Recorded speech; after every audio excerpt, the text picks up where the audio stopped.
Tab জালিয়াতিতে এক মহিলা সহ দুজনকে গ্রেফতার করেছে পুলিশ, যাদের মধ্যে একজন এই চক্রের অন্যতম অভিযুক্ত। তরুণীর স্বপ্ন প্রকল্পের পোর্টাল হ্যাক করে ব্যাংক অ্যাকাউন্টের নম্বর পাল্টে ফেলে টাকা আত্মসাৎ করার অভিযোগে হরিশ্চন্দ্রপুর পুলিশ মোহাম্মদ মোবারক হোসেনকে গ্রেফতার করেছে। মোবারকের কাছ থেকে 95টি সিম কার্ড, 65টি এটিএম, বেশ কিছু পেন ড্রাইভ, 2টি মোবাইল এবং একটি ল্যাপটপ উদ্ধার করেছে পুলিশ। মালদার 3টি স্কুলে প্রতারণার অভিযোগ ওঠে, সেই তালিকায় কনুয়া ভবানীপুর হাই স্কুলও রয়েছে। সেই ঘটনায় স্কুলের প্রধান শিক্ষক ক্লার্কের ওপর দায় চাপান। এরপর তদন্তে নেমে পুলিশ মোহাম্মদ মোবারককে গ্রেফতার করে।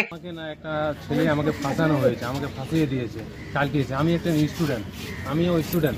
এদিকে উত্তর 24 পরগনার বনগাঁ স্কুলের ট্যাব কেলেঙ্কারিতে জড়িত এক মহিলাকেও গ্রেফতার করেছে পুলিশ। আনোয়ারি খাতুন নামে ওই মহিলা উত্তর দিনাজপুরের বাসিন্দা।